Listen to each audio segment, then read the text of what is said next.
This story is titled, My Brother Stalked My Wife for Months and My Mom Helped Him.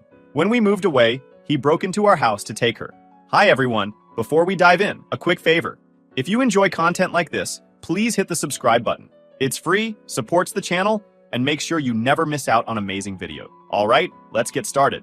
I've been holding this in for a long time, and I feel like if I don't let it out, I'm gonna explode. My wife, Emily, 29 female, and I, 30 male, have been married for just over a year now. We met on a dating app, of all places, and honestly, I never thought something real would come out of it, but we hit it off immediately. She was smart, kind, funny, and just easy to talk to.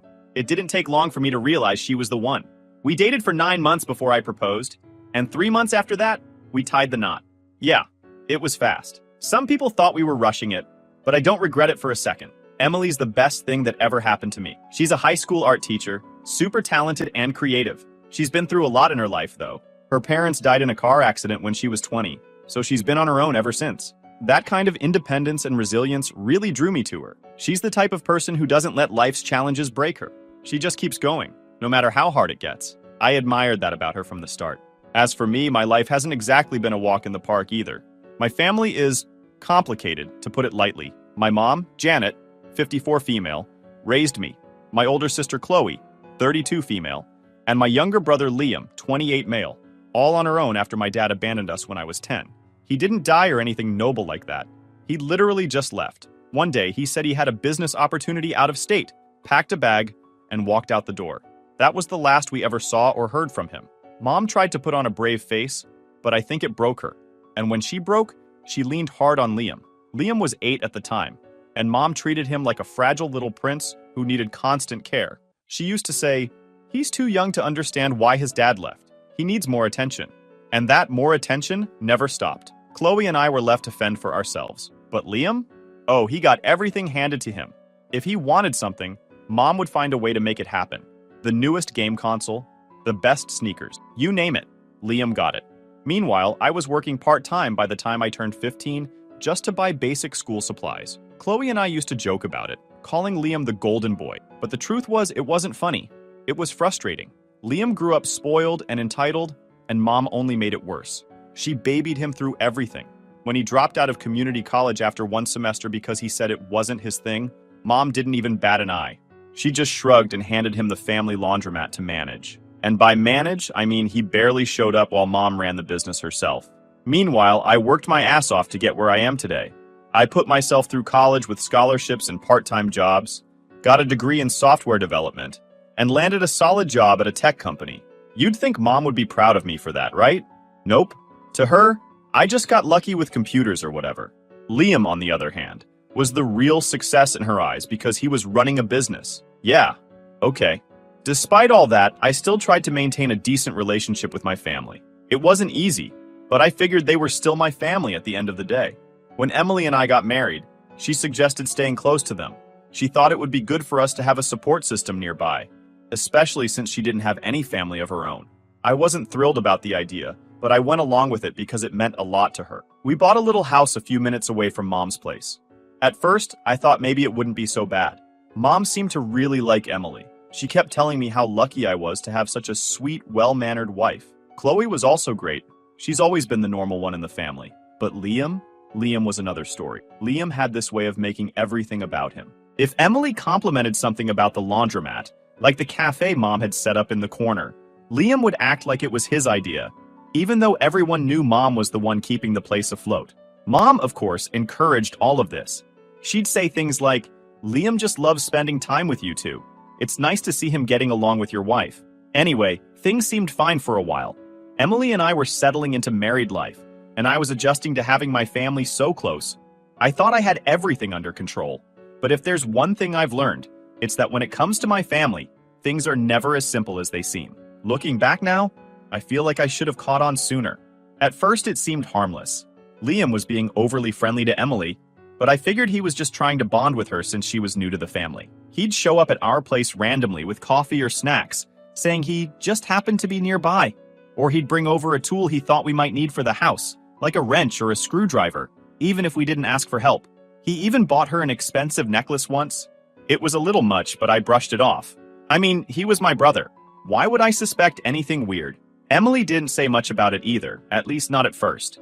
She'd smile and thank him whenever he brought something, but I could tell she wasn't entirely comfortable. She's polite to a fault, always worried about offending people, so I figured she was just being nice. Honestly, I thought Liam was just socially awkward and trying too hard to be helpful.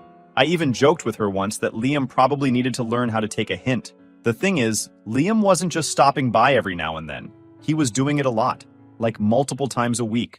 At one point, I remember joking to Emily, "We might as well give him a spare key at this rate." She laughed, but there was something in her eyes that didn't sit right with me. I shrugged it off because, again, I thought I was overthinking things. Then came Liam's birthday dinner. Mom made a huge deal out of it, like she always does for him. She decorated the house with balloons, baked his favorite cake, and even made a bunch of dishes she knew he liked. It was a typical Liam is the center of the universe event, which was nothing new for our family. Emily and I went because, well, we couldn't not go. Plus, I thought it might be nice to have a normal family gathering for once. The dinner started out fine. We sat around the table, everyone chatting about random stuff. Liam was in his usual smug mood, cracking jokes and making sure the conversation revolved around him. At one point, Mom started talking about how special Liam was and how he just needed the right person in his life to help him settle down. Then she turned to Emily and said, "Someone like you, sweetie, you'd be perfect for him." I froze. Emily looked completely uncomfortable, but before she could respond, Liam chimed in with a grin and said, "Yeah, Emily, you and I would have been perfect together. Too bad Eric got to you first." Everyone laughed like it was just a harmless joke, but I felt my stomach twist. I forced a laugh, trying to play it cool, but inside, I was pissed. Who says something like that to their brother's wife? I wanted to call him out right then and there, but I didn't want to ruin the birthday. I figured I'd talk to him about it later. On the drive home, Emily was quiet. I asked her if everything was okay, and she just nodded and said she was tired. I didn't push her, but I couldn't stop replaying the conversation in my head. The way Liam looked at her when he made that comment, it wasn't just a joke. I couldn't shake the feeling that there was more going on. A few days later, Emily finally opened up. She waited until we were sitting on the couch after dinner, just the two of us. She started by saying she didn't want to cause any drama, but she felt like I needed to know what was going on. That's when she told me about the way Liam had been acting around her. Apparently, it wasn't just the frequent visits or the random gifts. He was finding excuses to get closer to her, standing too close, brushing against her arm, even trying to hold her hand once when he was thanking her for something. He made comments that were way too personal, like telling her she had the most beautiful eyes, or that she deserved better than someone who worked so much, clearly referring to me. She said she'd been trying to brush it off, but after the birthday dinner, it all started to feel too much. She didn't know how to handle it anymore. I asked Emily why she hadn't told me earlier, and she said she didn't want to create tension in the family. She knew how Mom always sided with Liam and didn't want to make things worse. Plus, she said she wasn't sure if I'd take it seriously. That part stung. The fact that she doubted whether I'd have her back hurt more than anything Liam had done.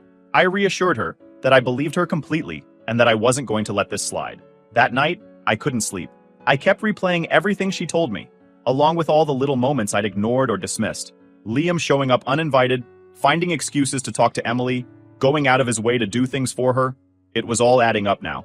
This wasn't just Liam being friendly or awkward. This was something else entirely. The next day, I started paying closer attention. I didn't say anything to Liam right away because I wanted to see how he acted when he didn't think I was watching. Sure enough, he showed up at our house that afternoon with some random excuse about needing to borrow a tool. He barely acknowledged me and went straight to Emily, handing her a coffee and saying, "I figured you could use a pick-me-up." She looked uncomfortable, but she thanked him politely. I clenched my jaw, trying not to lose it right there. After he left, I told Emily I was going to talk to him. She asked me not to, at least not yet. She said she didn't want to escalate things until we had a better plan. I agreed, but it wasn't easy. Every time I saw Liam after that, I wanted to punch him in the face. I hated the way he acted like everything was normal, like he wasn't making my wife uncomfortable every chance he got. At this point, I knew things couldn't keep going like this. Something had to give. But after a week of watching him pull the same stunts, I couldn't hold it in anymore. I decided to confront him. I called him over to my house, making it sound like I needed help with something. When he showed up, I wasted no time. I told him I knew about the way he'd been acting around Emily, standing too close, making weird comments, trying to get her alone. At first, he just stared at me, like he couldn't believe I'd actually called him out. Then he laughed, full-on laughed, like I just told the funniest joke in the world. "You're being paranoid, man," he said, shaking his head. "Emily's like a sister to me. I'd never do anything weird. You're just jealous because I get along with her better than you do. That last part hit a nerve, but I held my ground. I told him to knock it off, that his behavior was making Emily uncomfortable, and if he didn't stop, we were going to have a serious problem. He shrugged, said I was blowing things out of proportion, and left without another word. After that, I felt even worse. Liam didn't take me seriously at all. If anything, he probably thought it was funny that I was upset. I told Emily about the conversation, and while she appreciated me standing up for her, she wasn't surprised by his reaction. He's not going to change, she said. And unfortunately, she was right. After that confrontation with Liam, I knew things had to change. I couldn't keep pretending everything was fine. And honestly, the way he laughed it off made my blood boil. I'd been holding back, trying to keep things peaceful, but at that point, I was done. I knew we couldn't keep living so close to him and Mom. Emily deserved better than feeling trapped in her own home, and I couldn't keep putting her in situations where she had to deal with Liam's nonsense. That's when the idea of moving came up. The timing was almost eerie. Just as all this was going down, I got a job offer in Kansas City. It wasn't something I'd been actively looking for, but an old college buddy who works at the company had mentioned my name to his boss. A week later, I got the call. They wanted someone with my skill set and were offering a decent bump in pay. At first, I wasn't sure if I wanted to uproot everything, but after that birthday dinner and Liam's increasingly creepy behavior, it felt like a sign. Emily and I talked about it one night. I told her about the offer and how it would mean moving out of state. She immediately looked relieved. "Do you think we can just leave like that?" she asked, her voice a mix of hope and hesitation. I knew what she meant. Mom wasn't exactly going to take the news well. And Liam, well, I didn't even want to imagine his reaction. But I told her, "We don't owe them anything, Em. We need to do what's best for us." We spent the next few weeks planning the move. I told work I was accepting the offer, gave my notice at my old job, and started house hunting in Kansas City. Emily was amazing through all of it. She scoured listings, set up virtual tours, and even packed most of our stuff while I handled the work logistics. We didn't tell anyone except Chloe. She'd always been the supportive one in the family, and I trusted her not to spill the beans. When I told Mom we were moving, she acted like I'd just told her the world was ending. "What do you mean you're moving?" she asked, her voice dripping with disbelief. "What about the family? You're going to leave us? What about Liam? He'll be heartbroken." That last part made me roll my eyes so hard I thought they'd get stuck. "Mom, we need to do what's right for us," I said firmly. "This is a good opportunity for my career, and it's what Emily and I want." She didn't take it well. She accused me of abandoning the family and said Emily must have been the one pushing me to leave. Typical mom behavior, always blaming someone else when things didn't go her way. I didn't bother arguing with her. There was no point. Once Mom decided something, it was impossible to change her mind. Liam, thankfully, hadn't caught wind of our plans yet. I wanted to keep it that way. The day we left was bittersweet. Chloe came over to help us load the moving truck, and it hit me that I wouldn't be seeing her as often. She hugged me tight and said, "You're doing the right thing. Don't let anyone make you feel guilty about it." Emily hugged her too, thanking her for being so supportive. Chloe promised to keep our address a secret, and I believed her. She'd seen enough of Liam's behavior to know why we needed to leave. The drive to Kansas City was long but surprisingly peaceful. Emily and I talked about all the things we wanted to do once we settled in. Explore the city, find new hobbies, maybe even adopt a dog. For the first time in weeks, Emily seemed genuinely happy.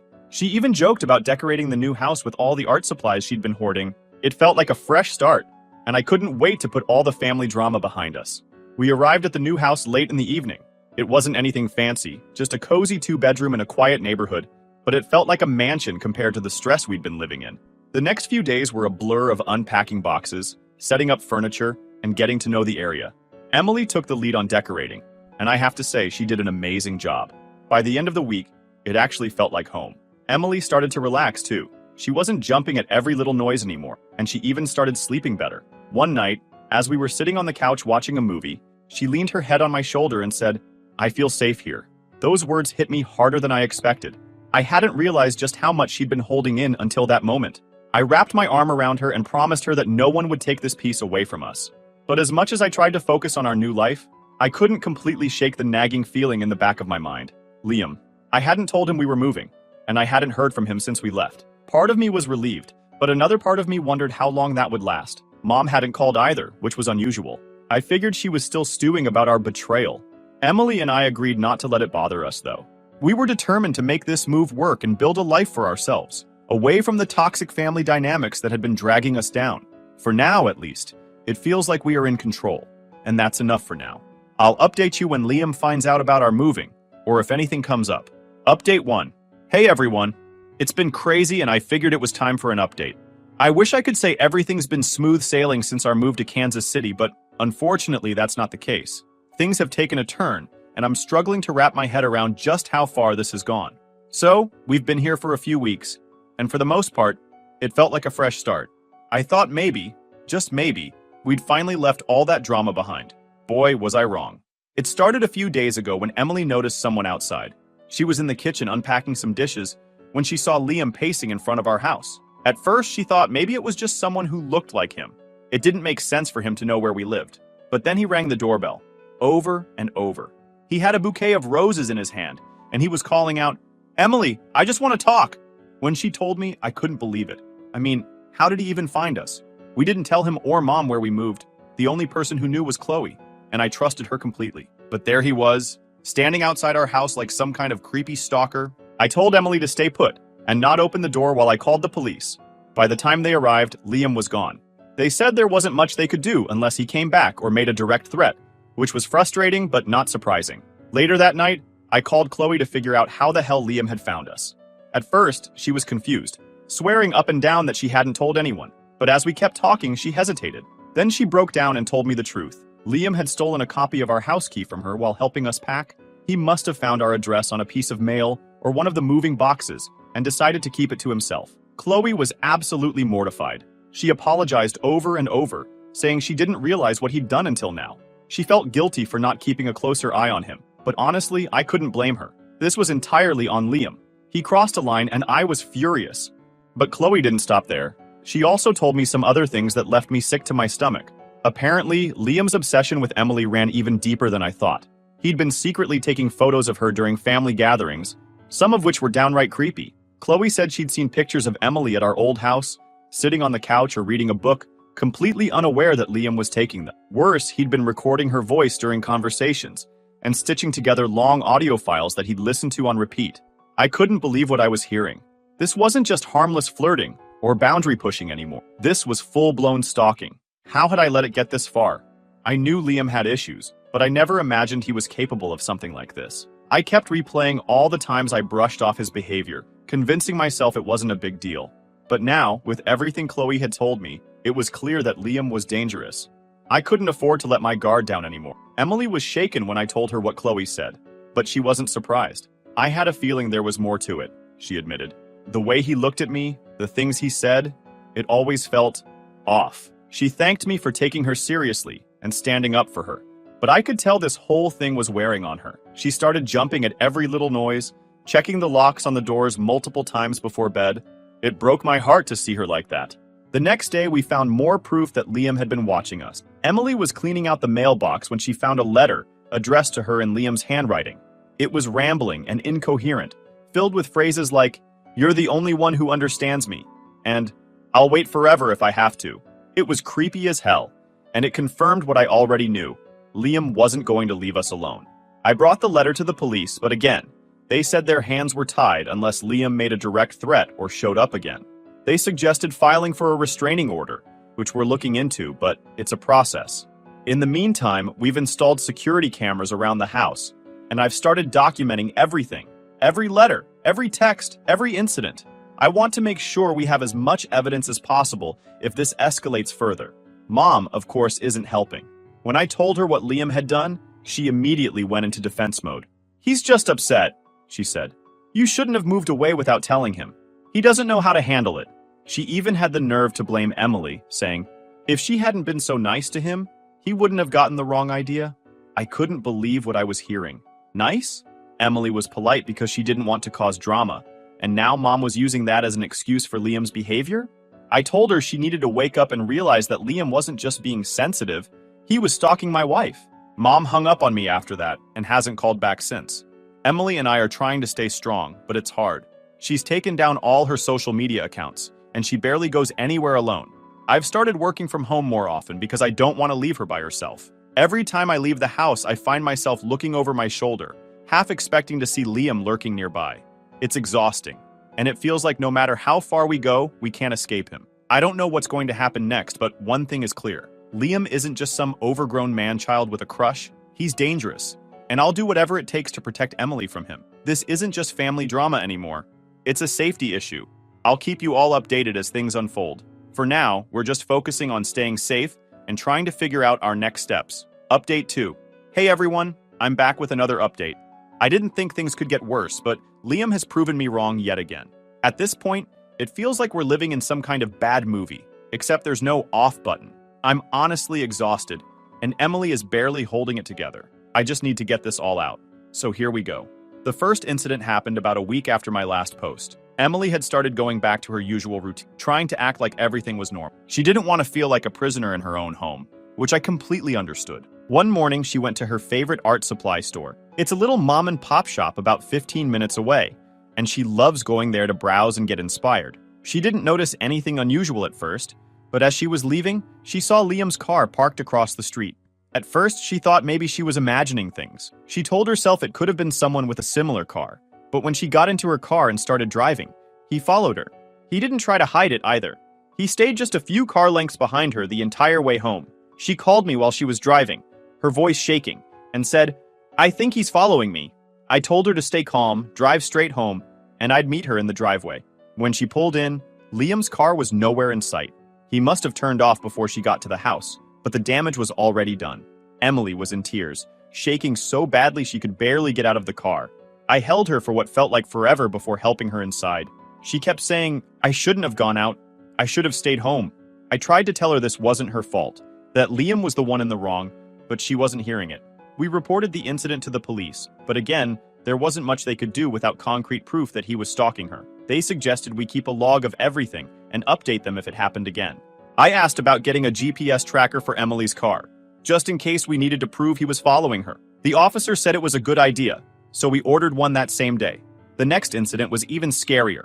Emily had started going to a nearby park in the mornings to clear her head and get some fresh air. She figured it was safe because it was always busy with joggers, dog walkers, and families. One morning, she went to sit by the pond, sketching in her notebook, when she heard someone call her name. She looked up, and there he was, Liam, sitting on a bench not far from her, watching her like he'd been there the whole time. Emily panicked. She grabbed her stuff and started walking back to her car, but Liam followed her. He didn't say anything, just kept walking a few steps behind her. When she got to her car, she locked the doors and drove off. He didn't try to stop her, but she said the look on his face was enough to haunt her for days. She said he looked calm, like he wasn't even doing anything wrong, like it was totally normal for him to be there. When she got home and told me, I was livid. I couldn't believe he'd found her at the park. It was like he was keeping tabs on her every move. I went straight to the police station and demanded to know why they couldn't do more. They said they understood my frustration, but reiterated that we needed more evidence to build a stronger case for harassment or stalking. I showed them the GPS tracker data from the first incident and told them about the park. They said it helped, but we still needed more. At this point, Emily was too scared to leave the house alone. She canceled her plans to go back to work, telling her boss she needed more time off. Her boss was incredibly understanding and even offered to have someone screen her mail and phone calls at work if she decided to come back. Emily was grateful, but I could tell it wasn't enough to ease her anxiety. She started having nightmares, waking up in the middle of the night crying or gasping for air. It's like Liam was everywhere, even when he wasn't physically there. One night, I caught her sitting on the floor in the hallway, just staring at the front door. I asked her what she was doing, and she said, "I'm just making sure it's locked." It broke my heart to see her like this. She was always so strong, so independent, and now she was scared to be in her own home. I promised her I'd do whatever it took to keep her safe, but honestly, I was scared too. Not for myself, but for her. I didn't know what Liam was capable of anymore. We decided to make some changes around the house to help Emily feel safer.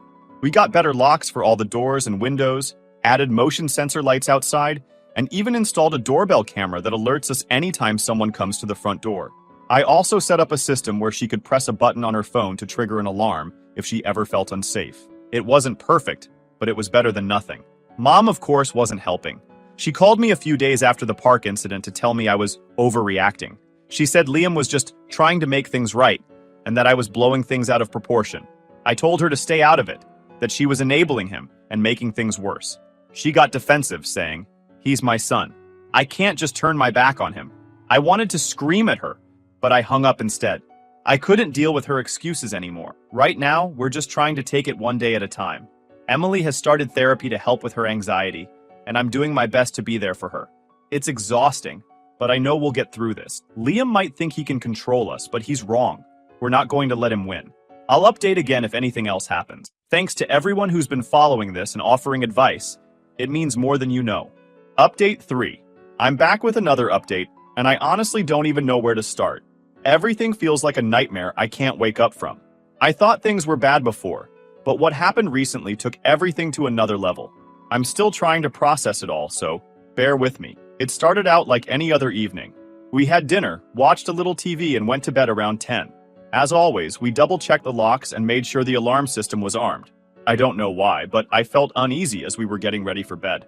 I even joked to Emily, maybe I'm becoming paranoid, because I kept glancing at the front door. She just gave me a small smile and said, better paranoid than careless. I don't know how long we'd been asleep when it happened. I woke up to Emily screaming, a sound that made my blood run cold. I shot up in bed, disoriented, trying to figure out what was going on. That's when I saw him. Liam. He was sitting in a chair he must have dragged in from the kitchen, positioned right next to Emily's side of the bed. He was holding her hand, whispering something I couldn't make out. The look on her face was pure terror. For a second, I thought I was dreaming. How the hell did he get in? The doors were locked, the windows were shut, everything was secure. But there he was, as if none of that mattered. My body moved before my brain could catch up. I jumped out of bed and lunged at him, knocking the chair over and sending him sprawling to the floor. He tried to fight back, but I wasn't holding back this time. I pinned him down and shouted for Emily to call 911. As I held him there, he kept muttering the same thing over and over. She belongs with me. You don't deserve her. His voice was calm, almost robotic, like he really believed what he was saying. It was one of the creepiest moments of my life. I don't know how long it took for the police to arrive. Probably only a few minutes, but it felt like an eternity. When they finally showed up, they pulled Liam off the floor, handcuffed him, and started asking questions. That's when we learned how he got in. He'd been watching us for weeks, figuring out our routines and waiting for the perfect time. He managed to find a way to cut us from electricity before he got in, so the alarms didn't go on. The police also found a duffel bag he'd brought with him. Inside were duct tape, zip ties, a bottle of chloroform, and, this is the part that still makes me sick, a wedding ring. He'd also taken a framed photo of Emily from our living room and had it in the bag like some kind of trophy. The whole thing was beyond disturbing. As they were taking him away, Liam looked me dead in the eye and said, "This isn't over." I don't know if it was meant to scare me or if he actually believed he'd get another chance, but it sent a chill down my spine. Emily, meanwhile, was sitting on the floor, shaking and crying. I've never seen her so scared. It broke my heart. The next few hours were a blur of police reports, questions, and trying to comfort Emily. She kept asking, how did it get this far? How could he do this? And honestly, I didn't have any answers. I felt like I'd failed her, like I should have done more to protect her. The police assured us that Liam would be held without bail due to the nature of the incident, but that wasn't much comfort in the moment. The aftermath has been a lot. Emily hasn't been able to sleep since that night. She flinches at every little noise and keeps saying she feels like he's still watching her, even though we know he's in custody. Her therapist has been trying to help, but this kind of trauma doesn't just go away overnight. She's even talked about wanting to move again because she can't stand the thought of staying in this house after what happened. I don't blame her. Every time I walk into the bedroom, I see that chair lying on the floor and think about how close we came to something far worse. I've also had to deal with Mom, who, unsurprisingly, is in full denial mode. When I called to tell her what happened, she actually tried to defend Liam. He's not a bad person, she said. He's just confused and needs help. Confused? The guy broke into my house in the middle of the night with duct tape and chloroform. I told her she needed to wake up and realize that Liam wasn't just her baby boy anymore. He was dangerous. She got upset and accused me of trying to ruin his life. At that point, I hung up. I can't keep wasting my energy on her excuses. We're pressing charges, of course. The police seem to be taking this seriously, especially with all the evidence they found in Liam's bag. They've assured us that he'll face significant jail time, but the thought of him being out there someday still terrifies me. I've also hired a lawyer who specializes in cases like this to make sure everything is handled properly. I want to make sure Liam pays for what he's done, not just to us, but to Emily, specifically. She didn't deserve any of this. Right now, Emily has started sleeping in the guest room because she can't bring herself to go back into the bedroom. I've been sleeping on the couch nearby so she doesn't feel alone. We're looking into moving again, even though the thought of packing everything up and starting over is exhausting. But if it helps Emily feel safe, I'll do it without hesitation. I still can't believe this is my life. A year ago, I was just a guy who married the love of his life and wanted to build a future together. Now I'm dealing with restraining orders, police reports, and a brother who's turned into a full-blown stalker. It's surreal, and not in a good way. Anyway, I'll leave it here for now. Thanks to everyone who's been following this and offering support. It's been a lifeline during all of this. I'll update again once we know more about the charges and what's going to happen next. For now, we're just focusing on staying safe and getting through each day. Issue Update 4. Hey everyone, this will probably be my last update. A lot has happened, and honestly, we just want to put this chapter behind us and move on with our lives. I can't thank you all enough for the advice and support. It's meant more than I can say. Liam's case went to court a few months after the break-in. He was charged with stalking, breaking and entering, and attempted kidnapping.